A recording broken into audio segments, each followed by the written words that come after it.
dynamic between somebody I don't even really know, but we come together and watch a movie and we had the same type of unspoken reaction to it.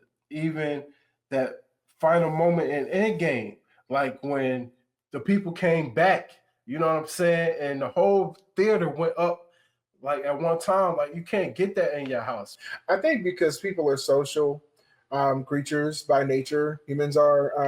I think that the movie theater will survive. It's the formula for the movie theater that needs to be tweaked.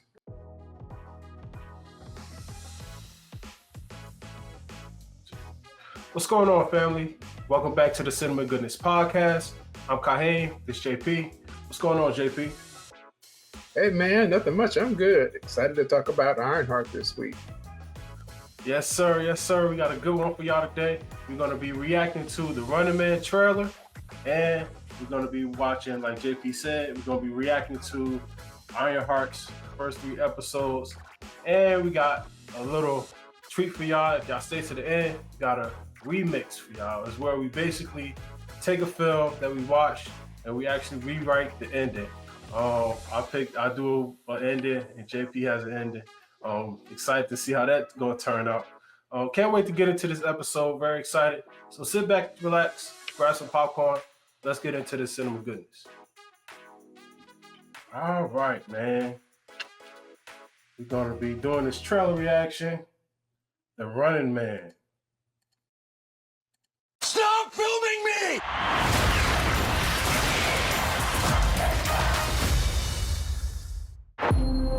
Ben Richards, 35, married, 1 child, in medical crisis.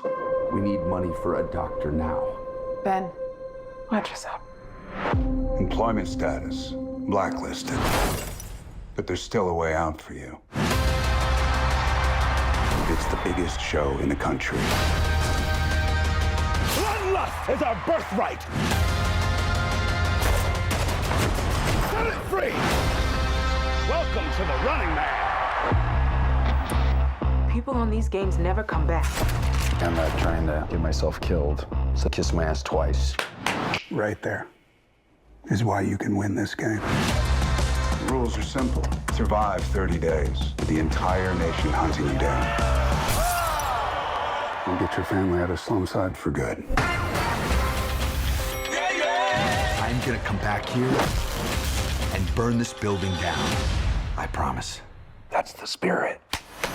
This is America, goddammit! And we don't put up with no bullshit! Yes! Hunt him down!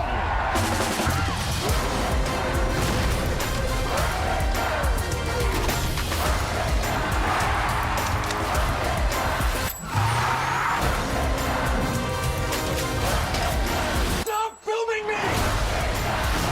Have you ever wondered if this game is rigged? Guess we'll find out.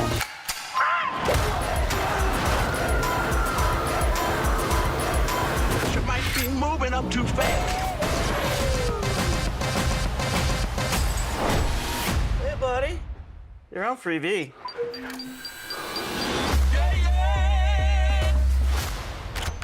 You better run! I got a grenade! Back at you.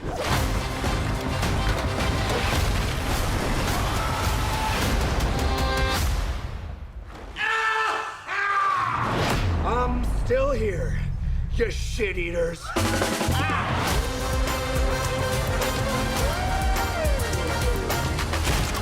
Hey, big boys!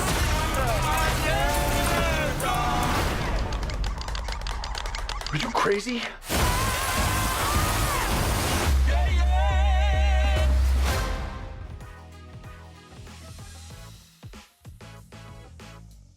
It looks That live, was man. crazy. It does.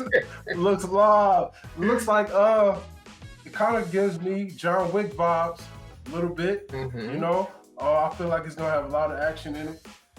Looks fun, man. Looks fun. Got a lot of good characters in there. I like the scenes. A lot of explosions. I'm excited, man. You know, I'm trying to think of the movie that it's bringing to my mind. It's got a little bit of the I'm gonna say Hunger Games, but it's kind of like that. It's like you got to survive to the end. So, but I'm also it's also making me feel like that. What was that movie where they it was like Death Race? I think it's making me feel like Death Race. I know what you're talking about. I haven't seen it, but I know what you're talking about. Yeah. It's gonna be crazy. It looks like it's gonna be hilarious too.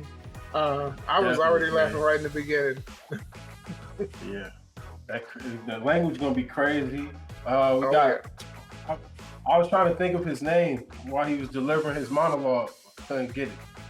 What's the black guy's name? You talking about Domingo? I can't remember. Yes. Call me Domingo. Thank you. Yeah. It looks like he's gonna be funny. I always like anything that he's in. So yeah, man, I'm excited. It's gonna be dope. Last week, Ironheart dropped the first 3 episodes. Yeah. See, this is something that's different for Marvel. They actually dropped 3 episodes at one batch. I don't remember them actually doing that before. I think Loki may have did the first one or 2, but I can't remember. I know this is the most that they've dropped at one time, so it was good to binge watch it. But Ironheart dropped, man. Let's get into that.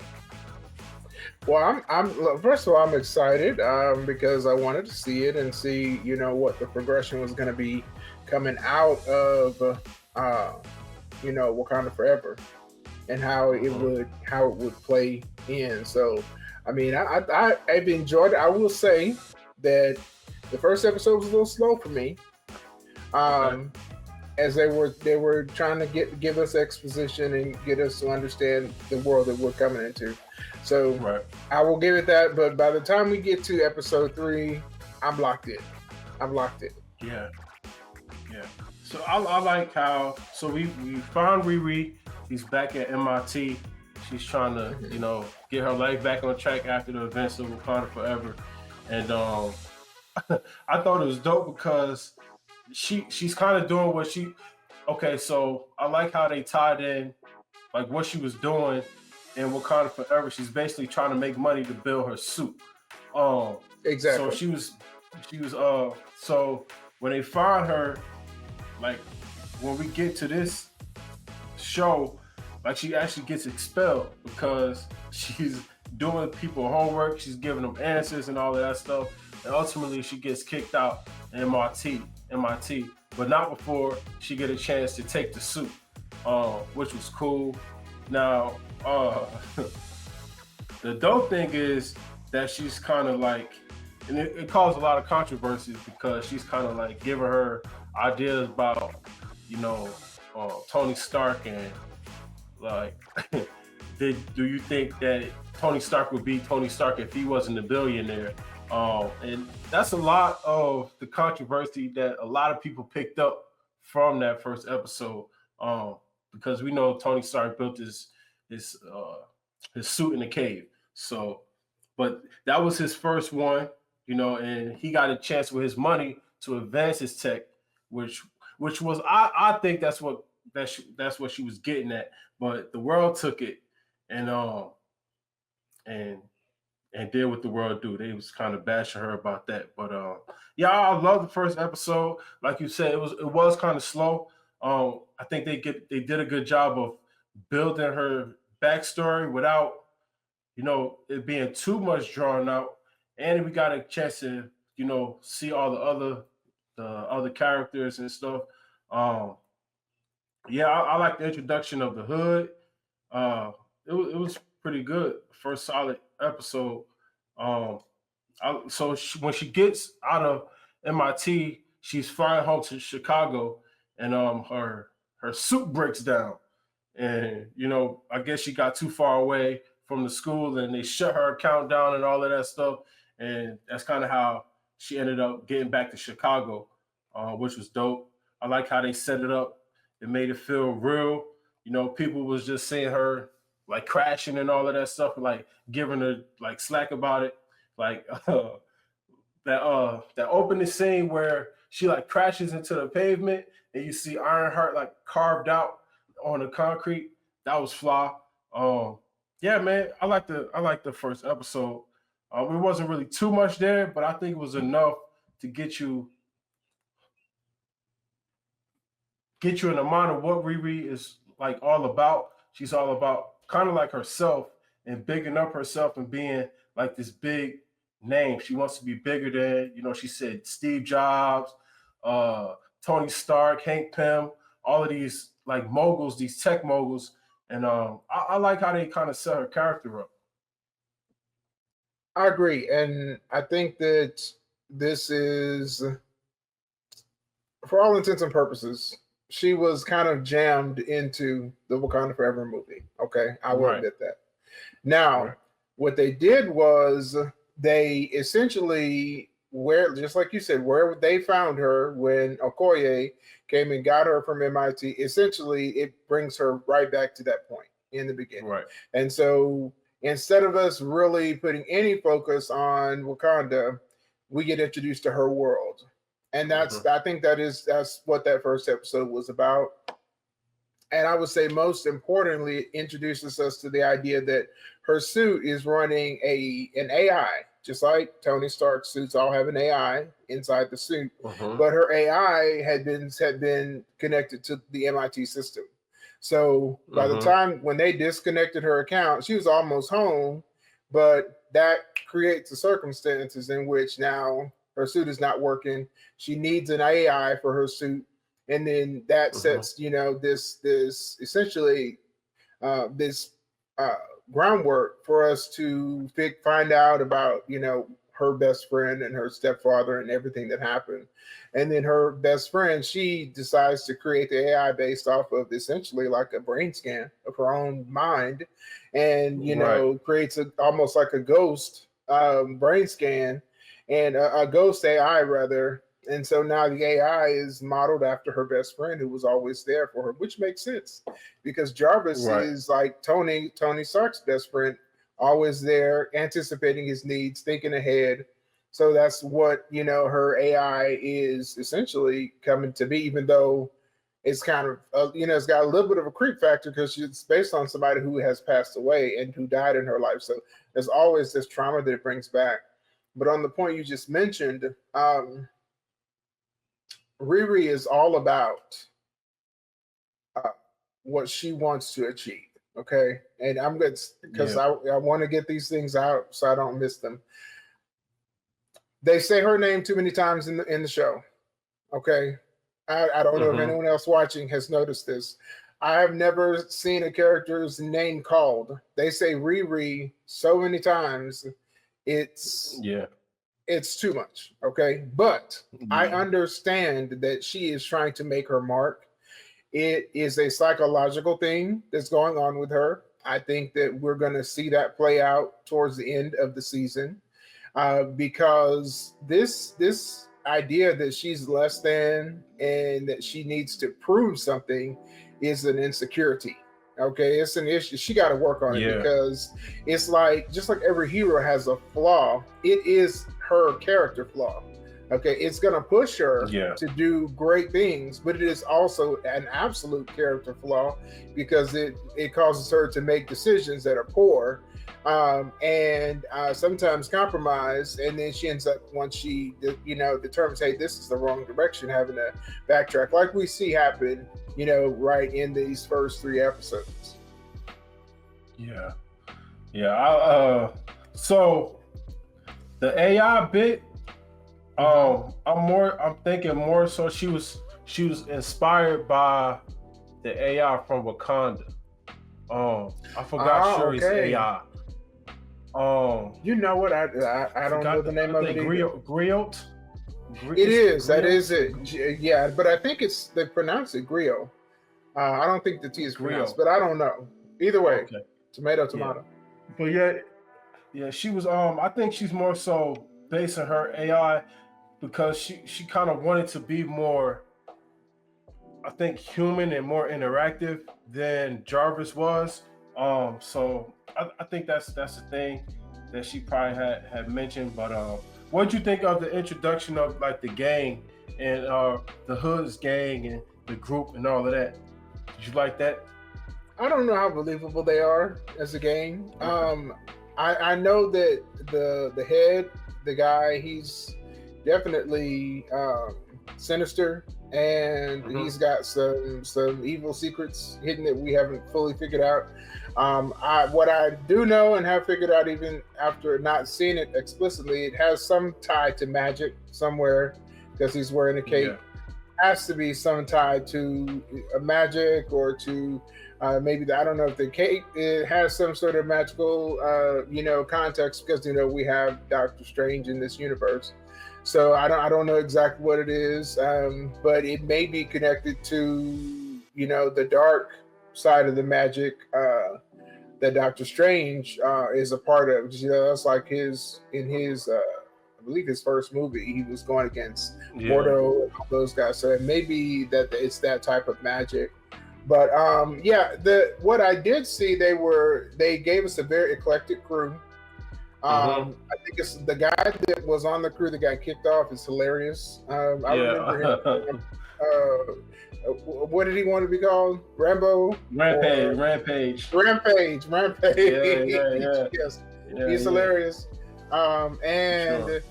So it was that introduction was funny. The fact that they're replacing Rampage with Riri is also hilarious because Riri is like 100 steps up from Rampage for real. Now the one question I have, and we'll kind of talk about this, is if everyone knows in this community that Riri Williams lives here, she has a suit. How can you be involved in criminal activities? Everybody knows that you have a mechanical flying suit and not get like the police will be at your house waiting. You're doing everything out in the open. I don't understand that part exactly, and I don't know why it's being done like so open. Because it seems like when she's in the suit, everyone knows who she is. When she crashes, they know who she is. And so if she's committing crimes with this gang, how is she not immediately going to be caught? I don't understand that part. Yeah, that's true. That's something that they're gonna have to address. I'm thinking because Chicago is just like a high crime area, it's kind of hard for them to kind of like pinpoint, like because once their job is done, she's out, she's gone, So, true. But it could be something. Cameras exist. The camera does exist, and she's locked into a system.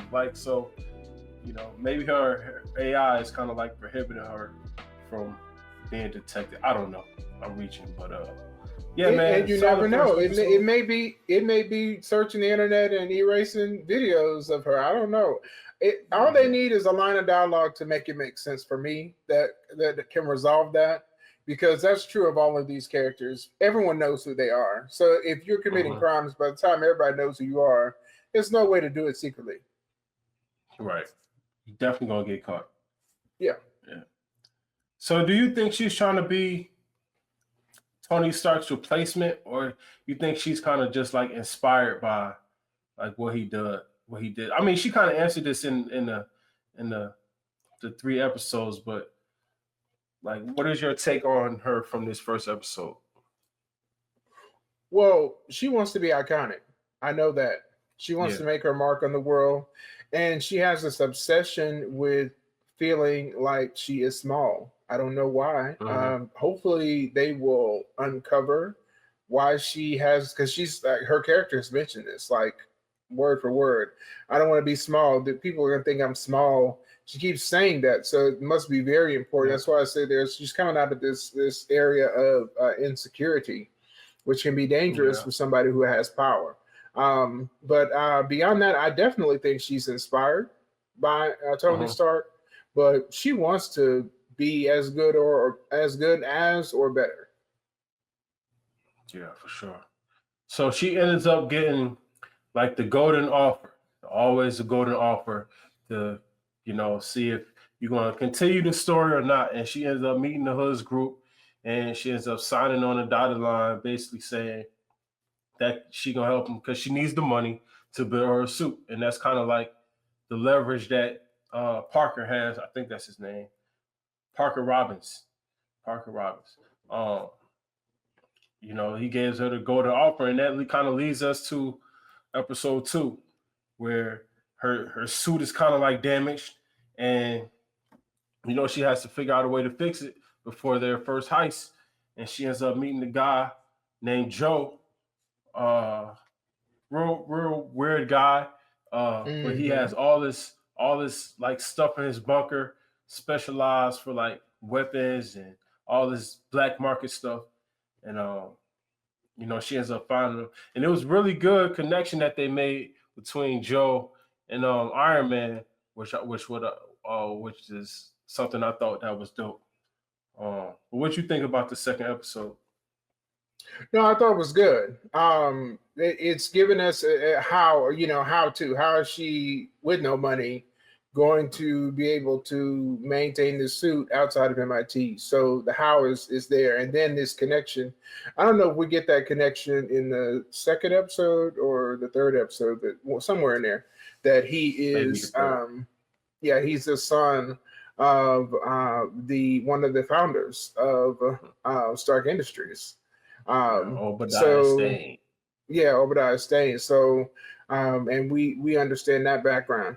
So yeah, I think that's good. It's important because it's kind of laying the ground.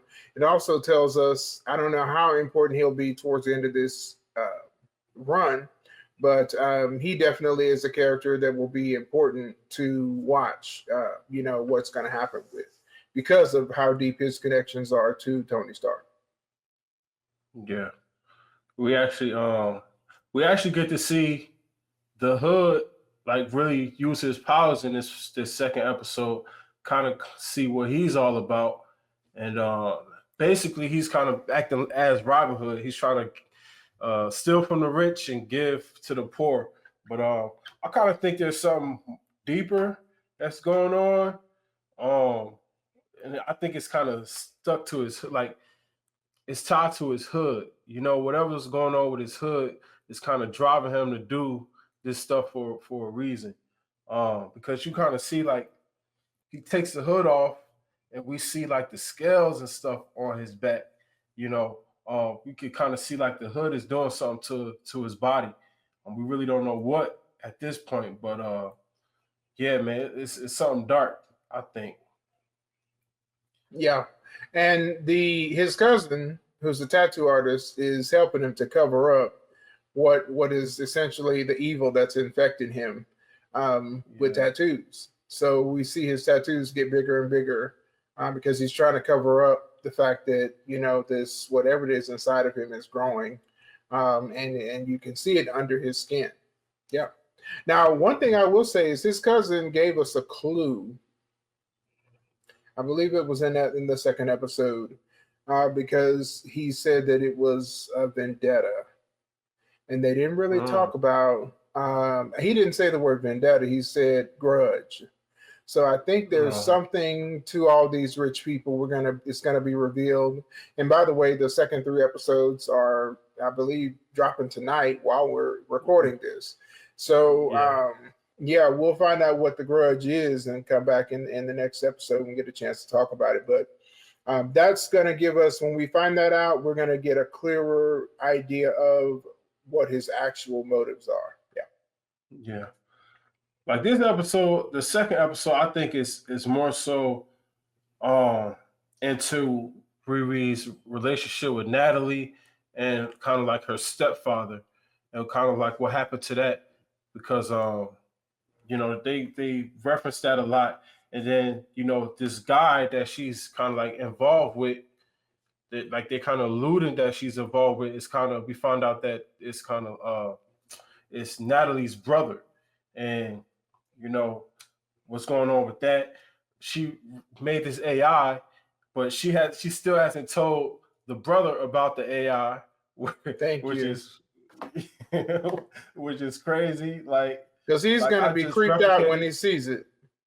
Yeah, just like the mom was. Like, so they had this whole situation where Riri kind of locks AI, Natalie, into her computer. She finds her way out, but she ends up revealing herself to Riri's mom, and she freaks out.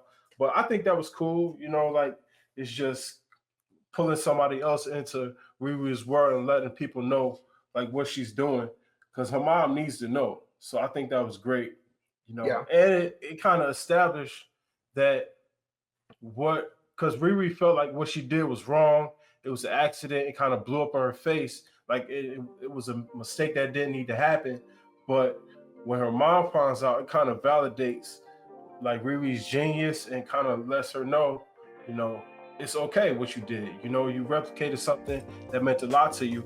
And the fact that she actually asked her to do her stepdad, can you create an AI from your stepdad, which was a tough Yeah, type that was sad. ask, but it just validates Riri's genius, in this episode. And I think it more so focused on the relationship between Natalie and Riri, because Riri was having these conversations that she kept kind of referring to her as a thing or it, and didn't want to let her be personable. Like she didn't want to kind of connect to it. But like slowly Natalie is kind of like breaking her down, I think that's cool, And plus, just her being, modeled after her best friend is causing her to have to face some of her negative, her trauma, her bad memories about what happened that caused both her stepfather and Natalie to be killed. Yeah. The funniest part of this episode was the dog situation, where the dog uses the bathroom on Joe's lawn, and he's kind of like asking the ladies to kind of like, can you just clean up after your dog? And she kind of like totally ignores him and kind of like shuts him down. And then he ends up clipping all her flowers and her bushes at the, I thought that was dope. Well, Riri was the one who told him that he needed to stand up for himself. And the funny thing is, we see his turn in episode 2, because at first he had all the live, laugh, love signs all around his house, and he was the model white guy. And then all of a sudden, the next thing we see is all the live, laugh, love signs were in the garbage can. And then when he stepped on that dog crap, he was like, that's the last straw. He had his Janiyah moment. Yeah, he did. That was funny. Yeah, it was funny, man. But that's his villain. That's his villain origin story. Yeah, dog pooped on my lawn and I couldn't take it no more. Yeah, that was it. Yeah, man. I think Riri, I'm glad that you brought that up though. I think Riri telling him to stand up for herself is going to backfire. We kind of already see like he's taking it a little too far, even showing up at her house, that type of stuff. It's getting kind of, it's too much. He actually says that in episode 3. He said, you told me to stand up for myself. Yeah. And she's like, oh, yeah, I did. She didn't know she was creating a monster. That's why he didn't. I think he's one of those people where he's like, I brought all of this tech together, but I don't want to touch it, because if I know that I give into it, then I'm going to take it too far. And so that's why he didn't even want to touch the stuff. He didn't even go to that bunker, but her asking him to get involved, her saying, here, touch it. And he was like, oh, it feels cool. It's kind of like, it was kind of, touching that thing is like making him go inside. And so it woke him up. He got the tingles, and we don't know what kind of monster she's created now. Created a monster, man. So we kind of, this is the first time we see the heist in this second episode, and we kind of I think I said this before, but he kind of lets us in on what the hood is doing. He's trying to tackle these big corporations and take money from them. We really don't know why at this point, but we know he's planning something, and it's getting kind of testy.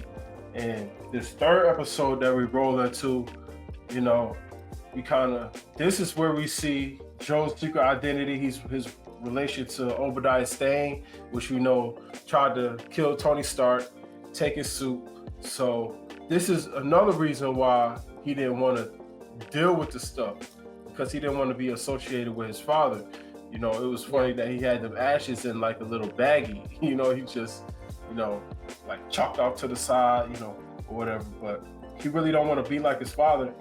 Or at least that's what he's telling Riri, you know. And I think the third episode for me is kind of like the highlight. Like, it made me feel good about wanting to keep watching, because just so much happens, and we get introduced to like the magic, the idea of the magic. Going back to the bullet though, the bullet, how he like curved the bullet, the hood curved the bullet. I thought that was real dope. That was a dope effect. Now that I'm thinking about it, but what did you think about the third episode? It was good. I'm in my mind. I'm having a little bit of trouble keeping them apart, but most definitely, I think they were very smart, very good decision doing it this way. Because if you watch all three of them together, you get a complete. It feels almost like one episode that's 3 hours long, because you get the full story.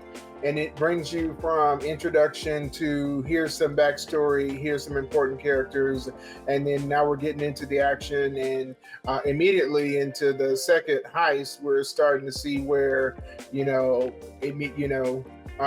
is realizing I have made a mistake allying myself with this group of people, because this is going in the wrong direction. I don't even know anything about this guy or the powers that he's utilizing. She's seen everything. I mean, she's been to Wakanda. She's seen all of the Avengers fight. And that's even one of the lines in the show. I mean, all this crazy stuff. We know about Hulk. We know about magic. So these things are not as crazy as they would be in a normal world. They're more commonplace now that, all of this is out in the open. But yeah, this third episode sealed it for me. The first two really laid a good groundwork. The third one brought me in. I'm hooked. I'm ready for the conclusion. I wish it was 8 or 10 episodes. I'm going to say that every time, because I feel slighted by 6 episodes. But most definitely, I think they have a good story thus far, and I'm hoping that they can really knock it out of the park in 4, 5, and 6. Yeah. What about you? Sure. They really I thought it was dope, man. I think they really focused on the hood, the actual hood, not Parker, but the hood, because, Riri sees that this magic is something serious. It could be something dangerous, and this is kind of like when her hero side start to creep up, because she's like, oh, something about this ain't right. So she started asking questions about it, and one of the girls, I think her name is Clown. Yeah, I think it's Clown. But she ends up talking to Clown about, the hood, and trying to get some more information about Parker. And in the third episode, we see that scene where Clown actually comes out the room with the hood on. And that's when she like, man, it's hot. It's hot. Like it's not hot like fashionable, but it's like inside, like something about it. Got heat coming off of it. Yeah. Heat coming off of it, man. And that's when Parker's cousin kind of like interrupts it, like slams Clown's head on the table. It's like this big thing. So yeah, they really. We know that it's doing something bad to Parker, because as the 3 episodes is carrying on, we see like the scales and stuff starting to grow. It's starting to get more tattoos. Like, it's starting to infect his body a lot more. And so Riri, she's like, man, I gotta try to get a piece of this hood so I can analyze it. And that kind of like blows up in her face, because in that last heist, she ends up getting caught, and it just wasn't a good idea for her to try to steal it, because Natalie's like, all right, man, you're getting too close. It's getting too close to this meter or whatever, and to sounding the alarm, and it ends up blowing up in her face. We do get the answer that because I think around the second episode, Riri was trying to figure out if they killed Rampage, and the cousin John kind of like confirms, like, yeah, we don't like loose ends, and he tried to kill Riri as well. What do you think about that last scene, like in where the actual heist? Kind of like how it backfired and all that stuff. What you think about that? I thought it was good. I think that it will make more sense when we have more of his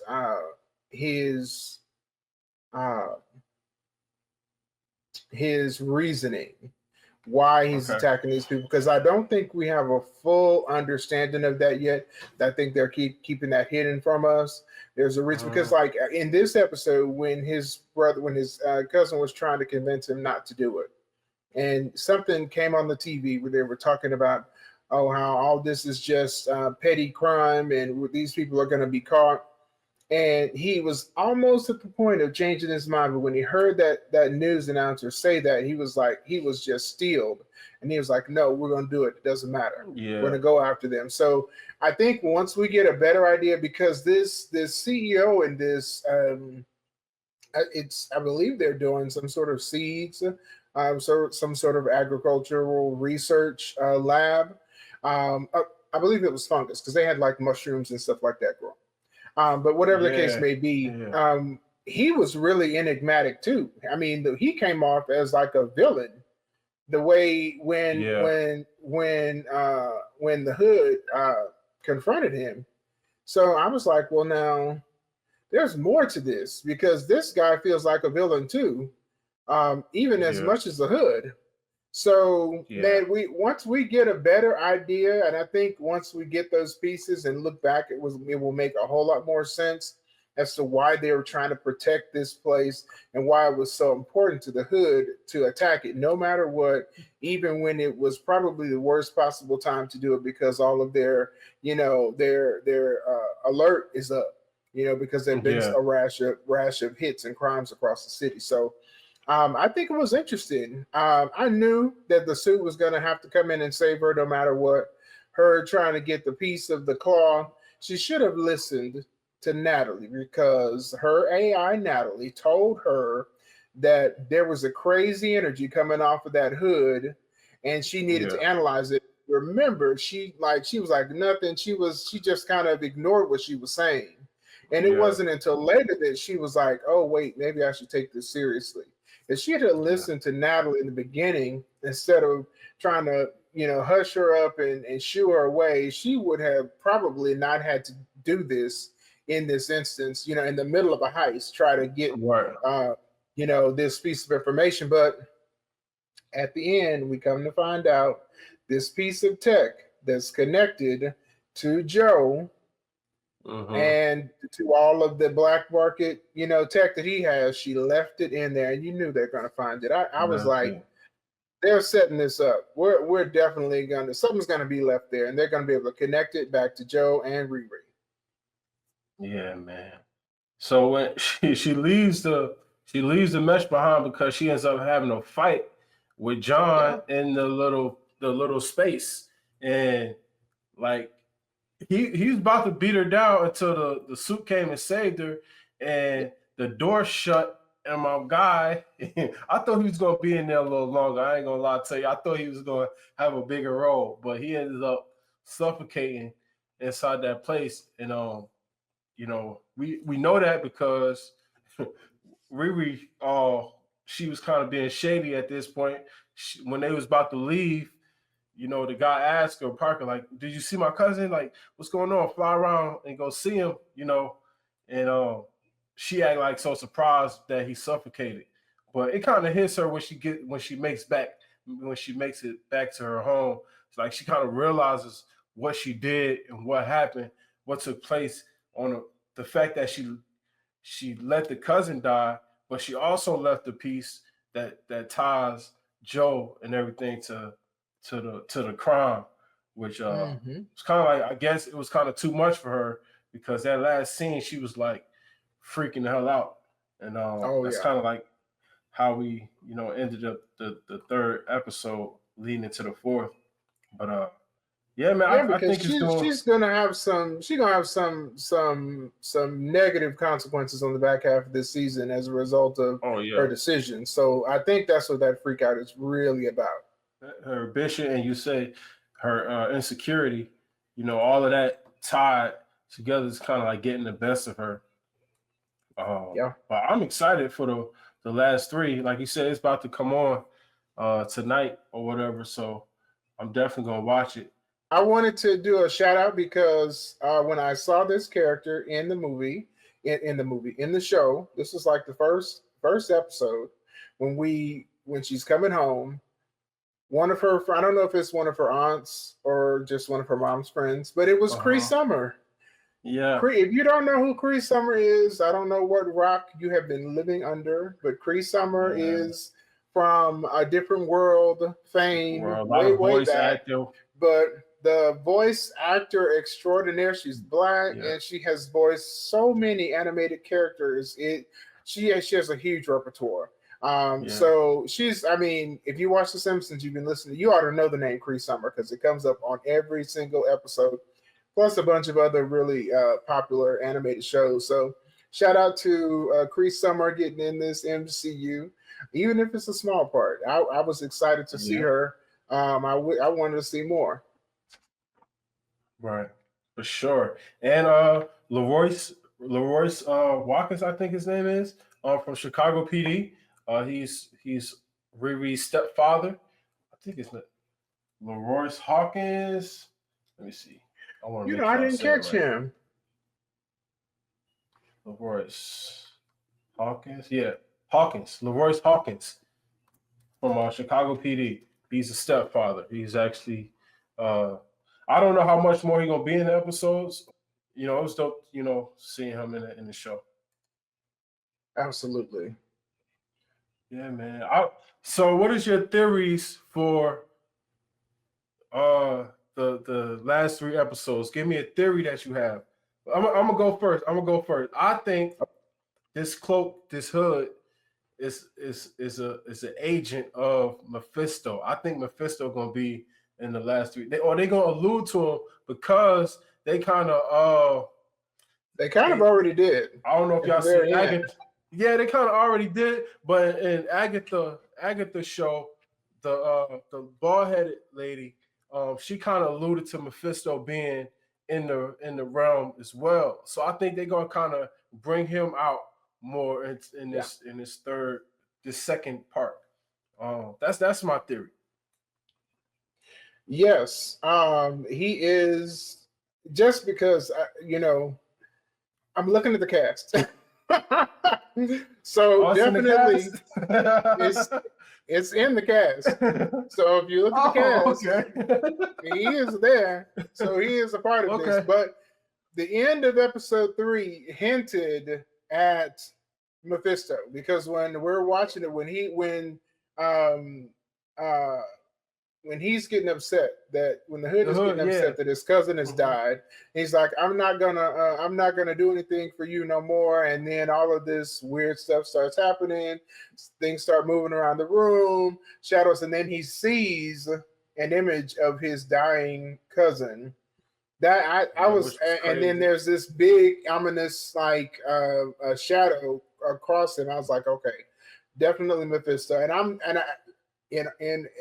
In all honesty, this is my first time actually pulling up the cast while we were recording this, and I see Mephisto is in the cast. So Mephisto is in there, but I do not believe, even though Mephisto, because see, they're always playing a game with your mind.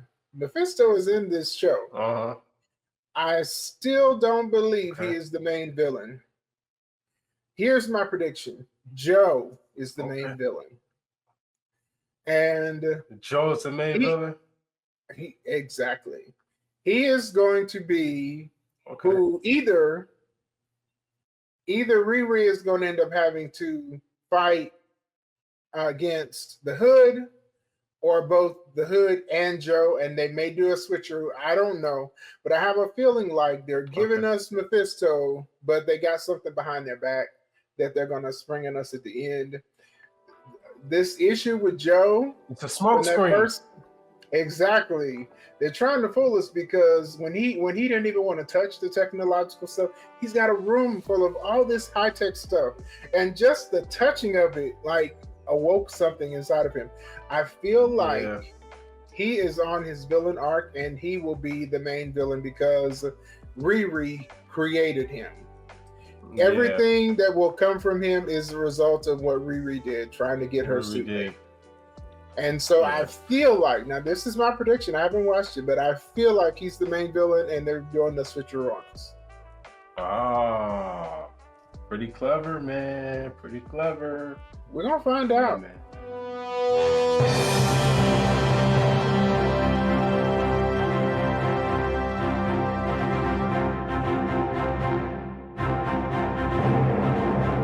This is a little bit of movie news. So, movie news here. Cinema news.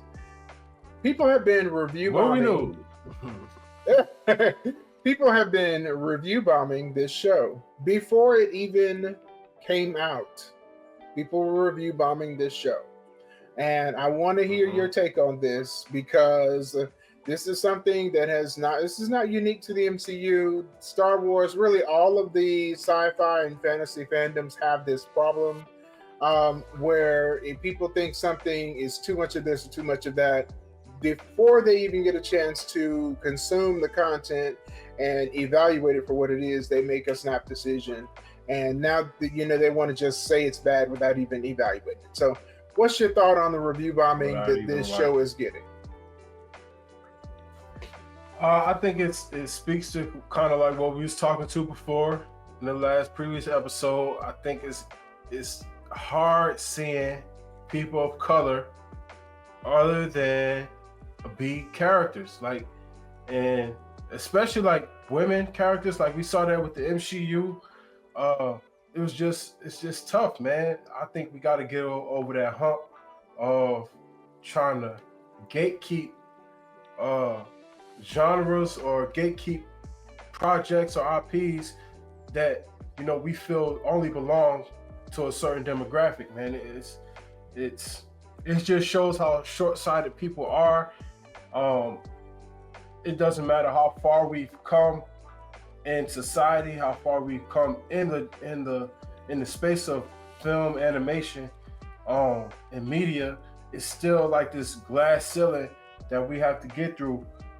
Even before we even have a chance to prove ourselves, it's kind of like you said, they were review bombing it. Like before it even came out, people was trashing it and telling people it was whack and all of this stuff before it even came out. So I think some people, you're not going to be able to change their mind, but projects like this, projects like Black Panther, projects like Sinners, and all the things that's going to come. We got some more films that's coming out centered around Black actors that kind of step outside of the traditional black story, and I think the more we tell these stories, the more we push genres, it really won't be much people can do to keep us out of it. We're gonna put our flag down, stake our claim, and let people know that we can tell different types of stories and they can be successful. That's why I'm glad this, for me, it's not a bad show so far. It's very good, very well written. So I'm excited that this is just kind of like slapping people in the face. Like you thought it was going to be bad, but it's actually a pretty good show. And it's not a perfect show. No show is, but I think it's doing a good job of telling a story. And Dominique Thorne is doing a good job of being a lead character. So that's kind of what I think. Absolutely, and I agree with you 100%. This is what I say when it comes to this. If you have made your determination with of how good something is going to be based on just how it looks on the outside, without any real information about what the content of it is, it's essentially the definition of what prejudice is. You have prejudged, this content, just like you prejudge other people who look different than you, or you feel look like criminals or look like people who have money or whatever. Anytime you prejudge something, you're making a huge assumption. So what I do when it comes to this kind of thing, first of all, I ignore people like that, because the reality is there's not much we can do about people's prejudices. Okay. What I would say is, if there's a way that we can prevent people's prejudices from becoming the narrative, that's something, whatever we can do to prevent that, I think that's important, like especially for these review sites that have become really, really important, like Rotten Tomatoes and all of that kind of good stuff. IMDb, they definitely should have tools in there, because they list these movies before they come out on these ratings things, and there's no way that people should be able to rate something that has not come out yet. That's wrong. Right. They're rating it purely based on their personal biases. The practice that I go in, and I suggest you as a viewer, especially if you have felt like some movies that you were looking forward to, or shows that you were looking forward to, did not rise to what you thought they might be. I've started going into any piece of content with like a baseline of expectations. So I'm not expecting you to give me, Endgame and Infinity War, because it took us 22, 30 movies to get there. Okay. Right. It would be unfair to expect every movie, every show to be as great as what was the Scarlet Witch show. That was probably Disney Plus's best MCU television show. But each one of these has their place. So going with a baseline of expectations, and then you can be more pleasantly surprised, and you can come into it and enjoy it better. I've learned, just when you go into a movie with super high expectations, you're setting yourself up for a disappointment. Especially if your expectations are unrealistic. Yeah.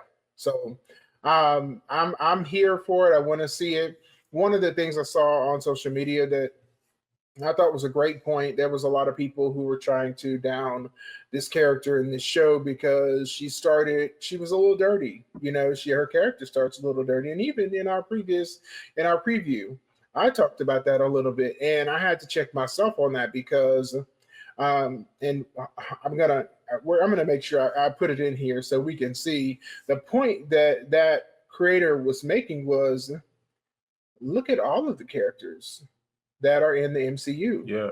Look at all of the characters in the comic books. They are, for the most part, all very flawed. Many of them came from criminal backgrounds, and almost all of the Avengers, including Captain Rogers, were on the run, broken the official law. Okay. I mean, if we're going to be angry, are we angry at Captain America for essentially going back in time and deciding to live his whole life out in the midst of racism and all of this bad stuff that happened, and he knew it was going to happen before it happened, and he essentially did not do anything about it when he went back and decided to be with the love of his life? I mean, so it's real. So, trying to hold Riri Williams to this, she's coming in as a criminal. So was Ant-Man. So was Tony Stark. So was Scarlet Witch. Definitely took over whole town, enslaved its people. So was Natasha. Yeah. They all got a little bit of dirt on them, but guess what? That's what makes them compelling heroes, because heroes that are always good can be boring. People love Superman, but the main thing that people do to Superman is try to get him to go as close to the edge as possible. How far can we push Superman? That's one of the recurring things, to see, how far will he go, and that birthed out all these different iterations of Superman. So people who are trying to dog her, y'all are just being closed-minded, and we can't help you. We're going to enjoy it either way. For sure. It's definitely a double standard. I think, Yeah, and yeah.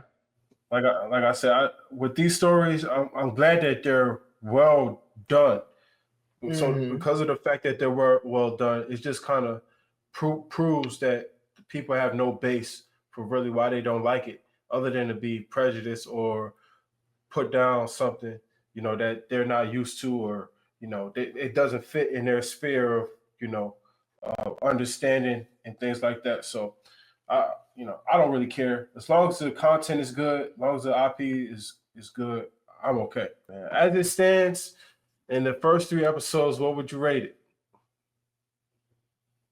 I'm giving it a 7 right now. Right on it. Same thing, 7. Yeah, 7. giving it a All 7. right, man.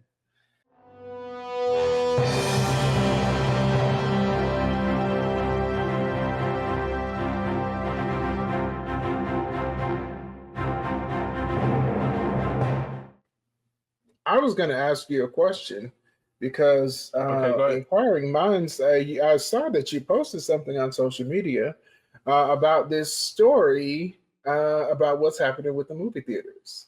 And this falls into the category of movie news as well. So before we go to the Yeah. remix, we're going to pump our brakes for a Okay. moment. I want to talk about this. There's this prediction that if things continue going the way they're going, that movie theaters, and I might be getting this wrong, but the movie theater experience within the next 20 years will be 20 non-existent. years. And Non-existent. I saw Man. Kahim posted this, and I wanted you to talk about this because I have an opinion on it too. Yeah. Okay. So, me and my son, we actually went to the movie theater to go see Karate Kid Legends, which was a great movie. Like it's like what you get with Karate Kid, and it's just good to go see it. But after that, I saw the thing pop up on social media saying that the next 20 years, movie theaters are going to be non-existent, man. And I think we actually talked about this a little bit in our previous episode. It's nothing like going to the movies and you're watching a film and the same reaction that you have to a moment, you can look to your left or your right, even in the shadows, even while it's dark, you can kind of see somebody had that same reaction. I'm not too much of a people person, but I could go to a theater and it'd be packed and I just feel at home, like for some reason, like maybe because it's low lighting and I'm just focused on the movie. But You when I got saw the discouraged. headline, no, I got discouraged. One because I really enjoy going to the movies over a lot of other places, but I'm a filmmaker, and I think Okay. one of my goals is actually to have like screenings in film. Actually, I did for Mr. Franklin, but I want to do more of that. I like the Okay. movie experience of preparing a film, putting it up for people to see, and again having that reaction, that social dynamic between somebody I don't even really know, but we come together and watch a movie, and we had the same type of unspoken reaction to it, the type of feeling. Like even we talked about this, but even that final moment in Endgame, like when the people came back, you know what I'm saying, and the whole theater went up like at one time. Like you can't get that in your house, man. It's like you True. can't get that streaming. Like certain experiences, you got to step outside your house for. And the movie theater is kind of like one of those places, man. Like imagine if we didn't have the movie theater. Like a lot of these movie like directors and like filmmakers and all of these people who actually got their first taste of what a film is from the theater, like, Sure. and I just think if Sure. you take that away, like you're taking out a major staple in the human experience, the United States and globally, like we need that type of community um for us to, share our stories and have those types of experiences. So that's kind of like my thoughts on that, man. I hope that's not true that you're talking about. I did see a lot of people say, well, I'll be just fine at home and I'm good with streaming and all of this stuff, but not me, man. I like going to the movies. So yeah. Now, And I appreciate you because we didn't talk about this. We didn't plan this conversation. But yeah, I agree with you. I feel like the movie experience is one that we have. I think because people are social creatures by nature, humans are. I think that the movie theater will survive. It's the formula for the movie theater that needs to be tweaked. Okay. And I feel like they say in investing, the market kind of will determine, what the best formula is. I feel like the formula that we with the onslaught of streaming, the formula for movies to be successful has to be tweaked in order to be able to compete with what's happening with streaming. The proliferation of easily accessible home theater technology is also a big part of that too, because people have 80-inch TVs in their house. I mean, people have projectors projecting onto a giant wall in their house. So that combined with a sound system, you can almost you lose the human aspect, the social aspect, but the actual theater watching aspect can almost be recreated. Now, is everybody going to have that set up? No. Most people just have a regular TV and maybe a soundbar or a subwoofer. So, I don't think that most people are in that category, but it is accessible to some people. And to your point, I saw a lot of those comments too. My main thing is I hope that the people who are running these theaters are paying attention. Don't let the movie experience die because of greed or inflexibility or unwillingness to adapt, because the reality is the technology is coming no matter what. Okay, so as streaming has become this huge thing, you've got to adapt. Either adapt or you're going to die. So I don't want to see the movie theater experience end either, because those are some of my fondest experiences as a kid, going to the movie theaters, and and even as an adult, because I love going to the movies even by myself. But most definitely, I want them to tweak. I think that some of the things that, and just taking into consideration some of the comments I saw, is that some of the theater experiences are super expensive, and then people feel like the movie doesn't live up to, what they've had to pay for a family of four going. So people need to figure that out. They need to tweak that. I don't necessarily think that a $1.25 box of candy has to cost $6. They need to be thinking about this. Don't let greed ruin your industry, because if you keep pushing it, there's no guarantee that you're still going to be here in 20 years. So, I mean, I agree with your point, but I realize, being a realist, if they don't make some tweaks and changes, then they're absolutely going to put themselves on the chopping block. And there's a bunch of companies, if we just go throughout history, that people thought, oh, they're so big, they're so great. I was having a conversation, I guess about a month ago, talking about Sears. At one time, Sears was the only place to buy things in America on a large scale. They did catalog shopping, and Sears had, almost nearly a monopoly. If you wanted to buy, anything out of a catalog, if you wanted to buy an appliance, you were looking for the Sears Roebuck catalog to come so that you can order. Yeah, so that you can order. They had a lockdown, and it's 2025, and tell me, can you find a Sears? Who would have thought? Nowhere, not know why. that there would be no Sears, not even online. So don't tell me that you can't disappear, because you absolutely can disappear. If you don't adapt, you've got to adapt. Just like we went through that pandemic, the restaurants and businesses that were able to pivot and be able to continue to serve their customers, if not in the dining room, let's set up a to-go. We didn't have to go this week, we're gonna have to go next week. We're gonna follow the trend and stay relative. Stay relevant. So that's what I'm saying. If you're in the movie business, if you have a movie theater, definitely start paying attention. I'm seeing drive-in theaters come back. Every drive-in theater is gone almost. Drive-in theaters are coming back. So don't tell me that people don't want the communal movie experience. They do. It just needs to be tweaked. Right on. Right on, man. So if you're watching this episode and you have an idea or thought about, movie theaters closing down, or the fact that, review bombing is a thing, let us know, man. We want to hear from you. We welcome all comments. All comments. On to the remix. It's the remix.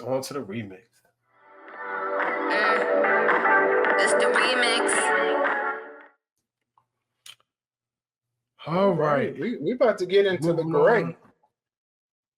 The gray. The gray. We hitting the remix, man. Okay, so let me just say, first of all, I never watched The Gray, right? Before this moment, right? So a lot of the movie, I was, you had that situation with Straw where you was like turning away from the TV, or you felt like turning away from the TV. I had those moments watching this movie, man. And then in my mind, I'm like, why have I never seen this? Why have I never seen this movie, man? But one scene that really stuck out to me, man, after the crash, right? After everybody crashed and Liam Neeson's like getting everybody together and they go into that broken part of the plane and homie is there, he's bleeding out and he's like, help me. Like all that whole scene and him kind of helping him die, bro. Like that, it kind of, cause he played that part so well. It was just like he's really dying right here, man. It's crazy. But that scene, man, it kind of took me back. I was like, oh man, yeah, that was a heavy scene. But it was a great film, and I didn't watch it before. What'd you think about the film first before we get into it? So, I actually had not seen it either. So it was new for me. And I'm going to give you my thoughts. Let me just give a quick synopsis. So for those of you that have never seen the movie The Gray, following a grueling 5-week shift at an Alaskan oil refinery, workers led by sharpshooter John Otway, played by Liam Neeson, are flying home for a much-needed vacation. A brutal storm causes their plane to crash in the frozen wilderness, and only 8 men, Frank Grillo, Dermot Mulroney, including Otway, survive. As they trek southward towards civilization and safety, Otway and his companions must battle mortal injuries, the icy elements, and a pack of hungry wolves. The Gray is a 2011 survival thriller. The Gray is a 2011 survival thriller film co-written, produced, and directed by Joe Carnahan, starring Liam Neeson, Frank Grillo, Dermot Mulroney, Dallas Roberts, Joe Anderson, Nonzo Anazi, and James Badge Dale. It's based on the short story Ghost Walker by Ian Mackenzie Jeffers, who also co-wrote the screenplay with Carnahan. All right, so now that we have established that, let me say my first thought after first watching the movie was this. Liam Neeson has always been a man with a special set of skills. No matter when. I don't care, because Taken was several years after this movie. He had his special set of skills in 2011 when The Gray came out, because he was a bad man. He was a bad man. They called him a sharpshooter. He knew what to do. And he ends up leading this group of ragtag. He gives this monologue at the beginning, and he's talking about, these are all the worst types of people that are up here trying to work for these oil refinery. So essentially, he's saying that the worst of humanity is up here. Now, here's what I'm going to say. I knew, I always, if y'all been watching this, I catch foreplay. Lord help me, Jesus. No. What you think? Y'all been watching our foreshadowing. Woo! All right. So if y'all been watching our reviews, I catch foreshadowing. Good God. Okay. When we don't get in that was hilarious. What? When we first get into the movie, we're in the Alaskan wilderness, and I'm hearing wolves, and I'm like, you know what? These wolves are important. We're hearing wolves from the very beginning. Wolves are in the background, and I'm like, this has got to be important. So, as we both said, we did not see this movie. We did not know about this movie. Yeah. I didn't even realize there was a plane crash in the movie. When I was watching, I was like, is the plane about to crash? What? Yeah. Yeah. So man, that I kind of knew that though. I kind of knew that, man. Because the conversation that they was having on the like the foreshadowing. You know what I'm saying? The conversation that they was having, they had that conversation about if the plane crashed and all of that stuff. I'm like, oh man, this plane about to crash, man. It's about to be ugly. But yeah, man, the whole movie, man, it was like, oh, because you want them to survive, man. You want them to survive, and it's just them wolves, man. They was bad, boy. They was bad. So this is a survival story, but so we can stay focused. It's a survival story. We've introduced you to the movie. I want you to watch it if you haven't watched it. It actually was a good watch. I'm glad we picked this one. But the purpose of this segment is the remix. So the way the movie ends, they leave the plane wreckage, trying to find civilization, which I read in the synopsis, and they go into the woods, but the wolves do not let up. The wolves chase them down. They pick them off one by one, little by little. No matter how far they go, they never get away from the wolves. And the movie ends on a cliffhanger, essentially, because, well, we can assume it's a cliffhanger. But you know that Liam Neeson, the man with the talents, the special talents, ends up going against the alpha wolf at the end with a knife taped to one hand and 3 bottles of whiskey broken taped to the other hand. And he runs at the wolf, literally, and that's the end. It goes to black from right there. Our purpose here is to remix the end of the movie. So who's going to go first? Rock, paper, scissors to see who goes first. We can do it. Rock, paper, scissors. Okay. Let's do it. Ready? One. Yep. Oh, we gotta be together, right? All right. One. Rock, paper, 2. Oh, we gotta say rock. We don't know how to play rock, paper, scissors. Okay. Rock, paper, scissors, shoot. Okay, there you go. Got you. Rock. Okay. Rock, paper, scissors, shoot. Go. I think our sync is kind of off, but that's all right. So you can pick. You want to go first or last? I go first. I go first because I'm just gonna paraphrase comment. Okay. I got like a little. So as Outway, he lunges towards the alpha wolf. Right. We don't cut. We stay with it. Right. Okay. So they had this fight. And kind of like. It's not as crazy as the movie with Idris Elba and the lion, but they have a fight, right? And of course our hero, he wins, right? But he's battered, he's beaten, he's tore up, and he kills the alpha lion, and all the lions scatter, right? So he's walking through the ice and he hears wolves. Say that again. You said wolves. What did I say? You said lion. I did say lion. Okay, the wolves. Okay. So the wolves scatter, right? The wolves scatter. So as he's like sloshing through the snow, he's trying to get through the den because the whole movie they walk into the den and they don't even know it. They're walking to the lion's den. I mean the wolf's den. The wolf's den.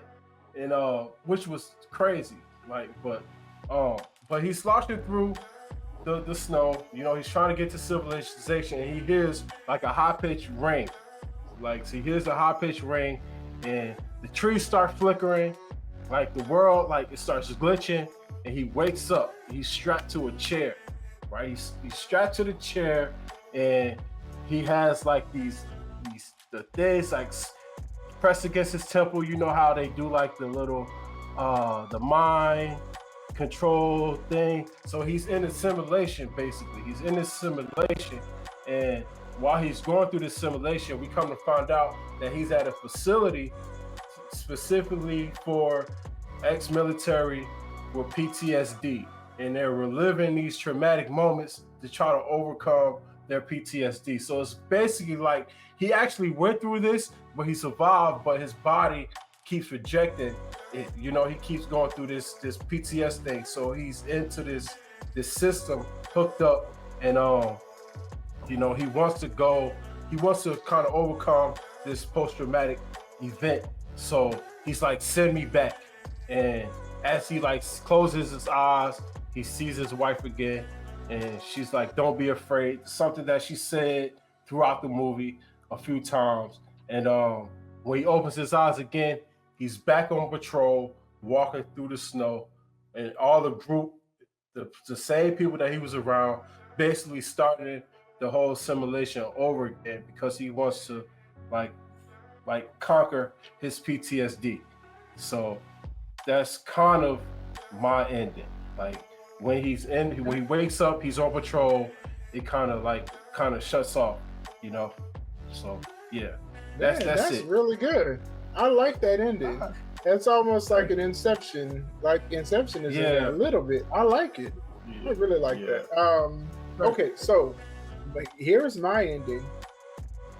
I determined that the fatal decision, I'm going to do mine as a synopsis too. The fatal decision was leaving the plane wreckage.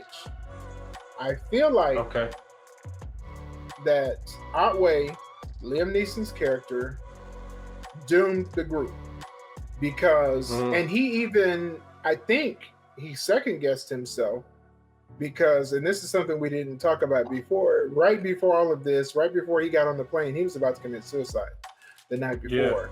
And he decided for some reason not to. We never saw what changed his mind. And one of the characters asked him about it, but he never would say. But Otway essentially doomed them. And I feel like that the decision to leave the plane wreckage was their fatal decision. So this is what I would change.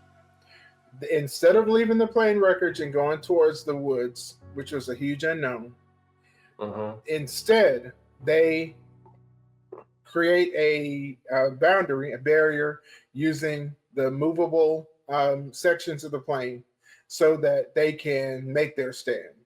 And they make their final stand in the midst of the plane wreckage. And it forces the wolves to not be able to get them out in the open, but having to come in one at a time. And so, and this is something that he mentioned, as they have to come in one at a time, they have metal, they have pieces of the plane that they can use to stab and jab. They were looking, previously in the woods and trying to create spears, but you got all kind of jagged pieces of metal. And so they could have used that to fight each wolf, essentially create a funnel, make them come in, since they're going to keep attacking, make them come in and fight them one at a time, kill as many as you can. Now here's one of the climactic parts for me. The character Diaz in the movie, he is a trope. He is the survivor in the group that is an antagonizer to everyone else. He's the guy who's, because of his fear, he does not know to handle his emotions. So he directs his emotions out as a way to, create conflict with other people. That's his character. So he has, in the original movie, he has this crazy thing where he's ready to fight. He's going to fight Otway, Liam Neeson's character. I don't know. I guess he didn't know that Liam Neeson has special skills because... Otway, Liam Neeson's character, put him down like a dog with little effort. He had him on his back, about to spit up blood after, a couple seconds. So there was never a fight. So when Diaz makes his stand, the alpha wolf comes out of nowhere, grabs him and kills him right there. That happens because Diaz has to die. I hate that character. Yeah, for sure. Yeah, he's got to die because Yeah, here we are trying to survive, and you trying to fight. We got a Yeah. pack of wolves on our tail, and you fighting the people. Oh no, he got to die. In my version, he dies. The alpha wolf, instead of threatening him, how it happens in the actual movie, that alpha wolf gets him, grabs him by the neck, end him. Yeah, for sure. And they fight. The rest of the movie, they fight. The wolves are going to win some battles. They're going to kill some wolves. It's going to come down to Liam Neeson's character at the end, and pick any one of the other characters. I think the last guy that was with him alive, because we get to see, essentially because they get killed one by one. The one that drowned? Yes. That was sad. I understand why you say review this movie. We should have. We are reviewing it while we're talking about it. I'm going back and forth. I'm sorry. I'm doing a remix, but I'm reviewing too. Okay, so Dallas Roberts' character Hendrick, he was the last one to die in the original movie. If y'all haven't figured it out by now, this is actually a really good movie that you should see from 2011. Okay, so the last guy to die, it has to be Hendrick and it has to be Otway at the end, and they're fighting to the end. And Hendrick and Otway survive in my remix of the end. They are gonna get bitten, they're gonna bleed, but they're gonna survive. And because they make the decision to stay with the plane wreckage, they will be rescued. Yeah. That's my remix. Yeah, I like round that. Of applause. See, and I thought round of applause. Yo, man. I thought that's where the movie was going, honestly. Like, I thought it was gonna be like a war type situation between the wolves and the humans, but they ended up taking that trip. And I'm like, bro, it looks far.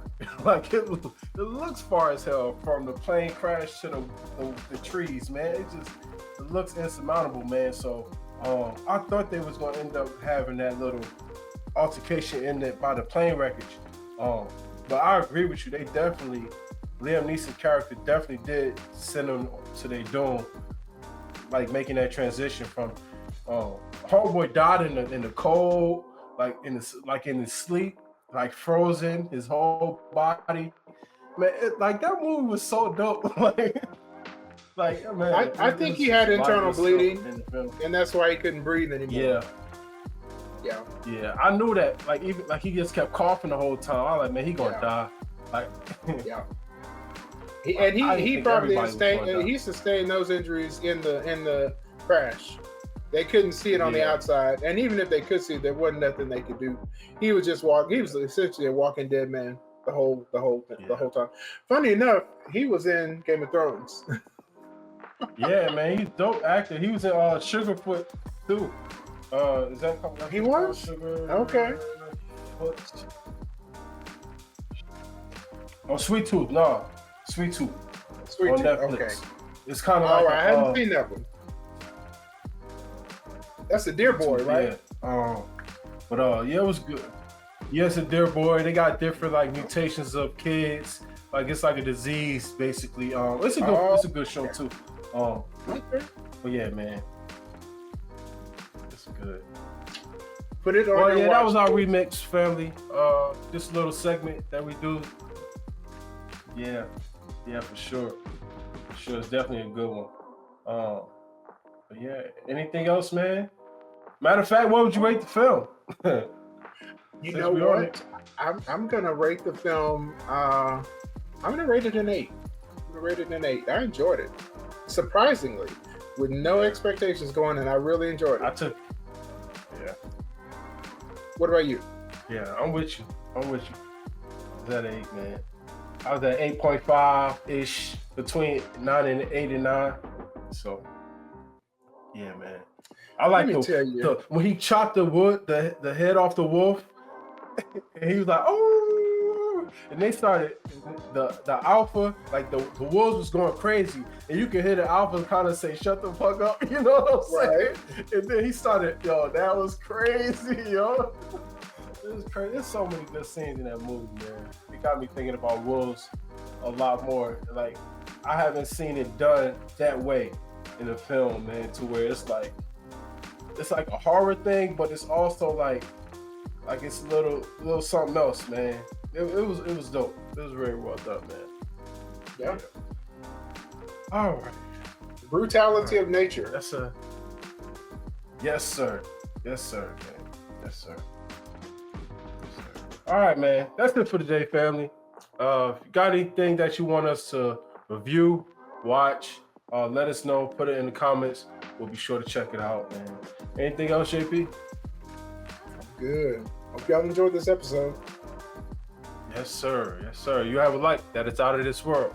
Let it shine and be the richness that this world deserves. Much love, family. Being rich. Peace.